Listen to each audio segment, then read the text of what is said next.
All right. All right. Second final lesson of ideation. We've got competitive analysis. Why is competitive analysis important? Well, as we know from our unit on case studies, or rather, lesson on case studies, I should say, it's important to understand the space that you're working in.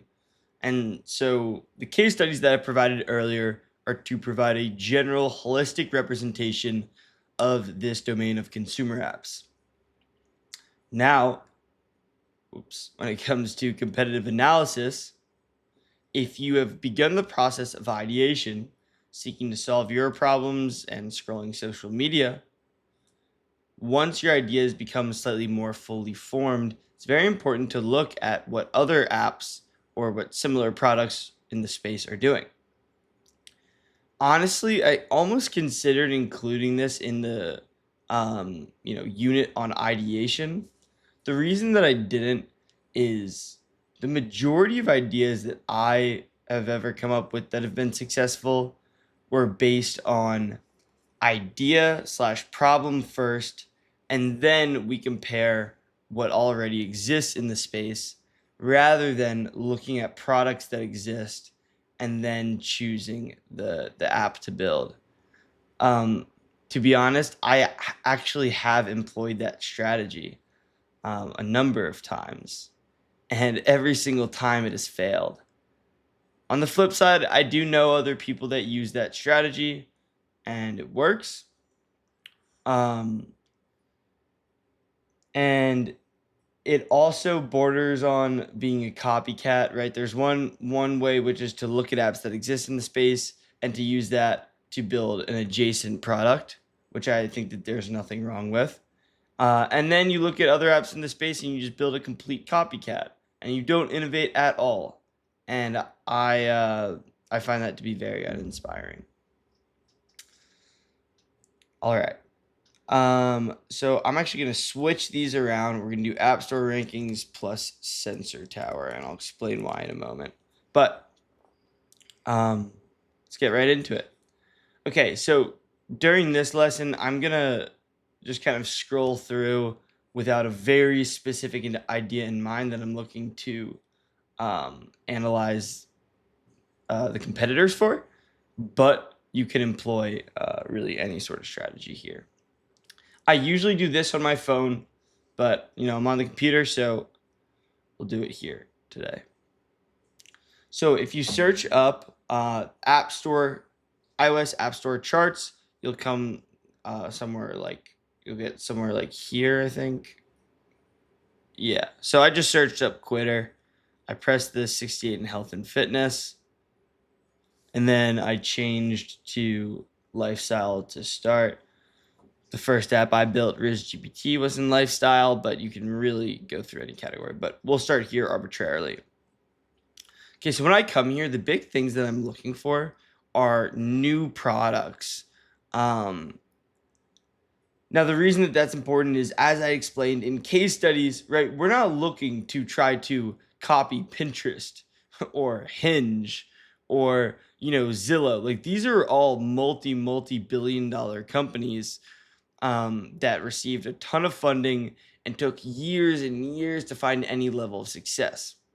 T Dating Advice is interesting to me because I believe the company may have received some funding, but it kind of came out of nowhere, right? It's a very new product.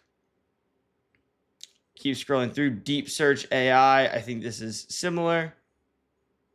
Now, when you want to see how old one of these products is, you just go to version history, scroll down. So Deep Search AI came out in March of 2025. All right, so we'll start with this product as an example. Let's see if they do in-app purchases. Yeah, they do. All right, now let's take a look. So you search up Sensor Tower top charts on Google. The reason I do this is if you just go to sensortower.com, it's actually you don't really know where to go. So what I do is I search up Sensor Tower top charts.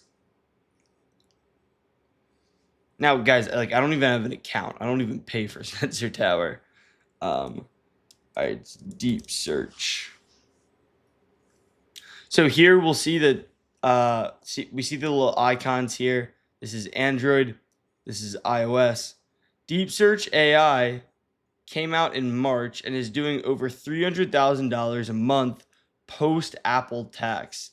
Now, these numbers aren't perfect, but they're, in my experience, very, very accurate. See if they build any other apps. They build a phone cleaner product. Interesting. Cool. So this product seems pretty basic. You enter someone's name, gives you all the links. It's actually very clear value add. I think that most current LLMs will not actually tell you about people. So one of the key learnings here is like if there's too much risk, liability, or maybe even political backlash that companies like OpenAI, Anthropic, xAI would receive for a feature, here being getting information on real life people, then maybe there's an opportunity to build it yourself. Okay, let's keep going. Here we got NGL, which we're all familiar with. Wonder what this is. This is like a find weed app. That's funny. So this is always interesting, seeing an app that is number 45 in lifestyle but has 38 ratings, meaning it's either extremely new or it just went viral. So this being a little bit of both, came out a number of months ago, probably just had its first viral moment. Astra, one of our case studies. Okay, we'll keep going pretty quickly. Oh, Candle, this is pretty interesting. It's like playing games for couples. Definitely a viral domain. We got a Umax copycat right here. Love to see it. Cool. All right, let's move forward. Let's go to health and fitness. Look at all. We got Cal AI beating out MyFitnessPal. It's fucking sick to see. We just did a Mr. Beast promo, so that's exciting. These apps are super interesting, the sort of like brain training game apps. I think I'll provide a concrete example here within fitness. Okay, so AI calorie tracking would be a terrible space to build in right now unless you have some like clear distribution edge, on the basis of the fact that there are thousands and thousands of products that you're competing with. However, one space that I think actually has a lot of opportunity is sort of weightlifting planning. Most of the apps aren't very good. So what I would do is I would find apps like this, apps that help you plan your workout. You'd go through, find them, and then let's take this one.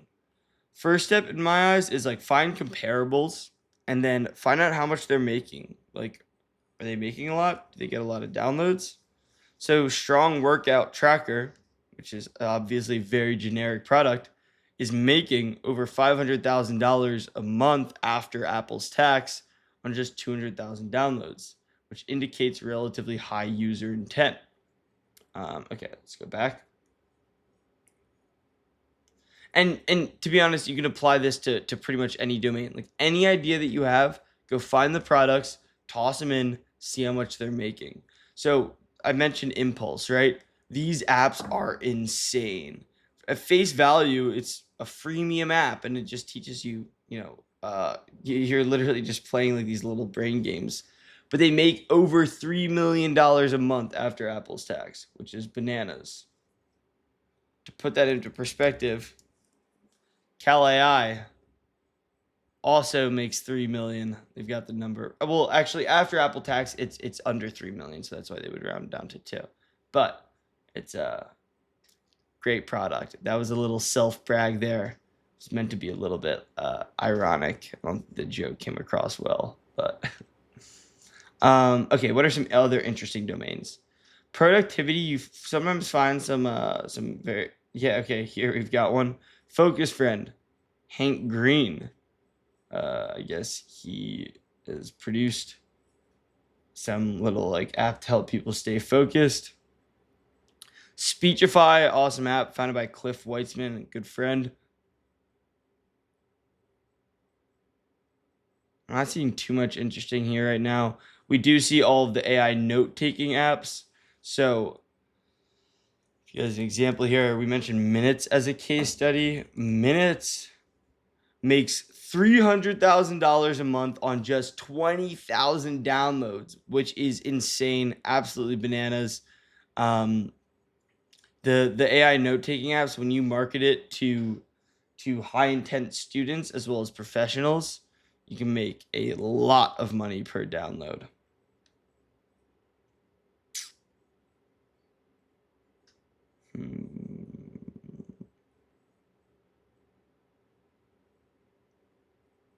Let's go business. No.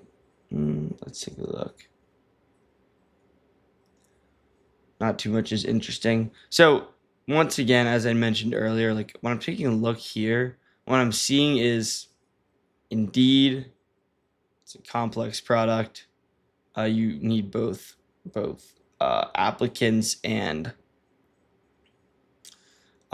companies looking to hire.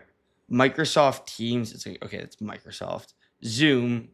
It's Zoom, right? Video chat. I'm not going to encourage people to build that. LinkedIn, professional networking site. DoorDash.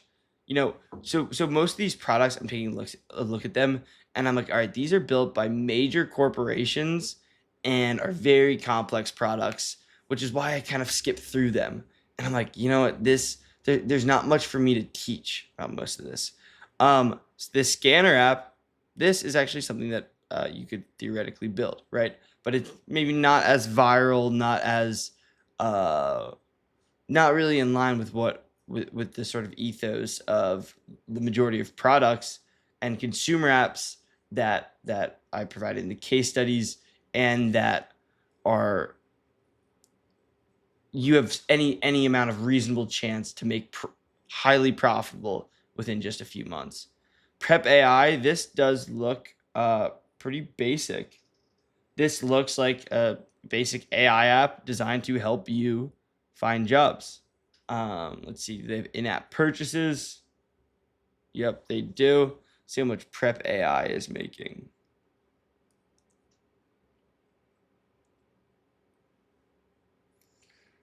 They're not actually making that much. So they may be either under monetized, or they're pursuing a more freemium route where the strategy is to build up their user base, and that can increase retention, K factor, and enable them to sort of scale over time as opposed to trying to rip right now. Reference is always a great space. You'll see even in Reference, you have like these coin scanners and whatnot. The reason is because Reference is arguably the easiest category in the App Store to climb the ranks. And so people that are kind of hacking ASO will put their product in Reference. But Reference is primarily for, religious slash, I guess, cultural. So maybe that's also why the coin scanners are in here. Never really understood the Reference category all that well. Yeah. Cool. Okay. I think that's pretty much it from now for this video. In the next module in design, you'll learn a little bit about what to actually do with these apps once you identify them, going through their flows, taking the screenshots, pasting it in Figma. But yeah, that will come next. Yeah. Download the app, analyze its onboarding, paywall, core functionality. Honestly, you can do that now to some extent. Just use the app, see what it feels like, and this will help inform your sort of understanding of the problem that you are solving when you download these apps that are similar to your product. And then additionally, something that I guess two other points I didn't touch on. I would cross-reference the app with its social media presence. So you'll learn more about how to do that in distribution, but you can just search it up on Instagram, TikTok, try to find its meta ads library, see what the hooks are that's working, put yourself in the mind of the customer as you use the market landscape to make your idea more fully formed. And then finally, scroll these rankings daily to stay up to date. Sensor Tower also has some interesting data, but you guys can go play around with that platform. But as you see here, like I can also just scroll the rankings within Sensor Tower. Cool. All right, that's it for this video. I will see you guys in my final lesson of the module of ideation, which will be finalizing your idea. Peace out, guys.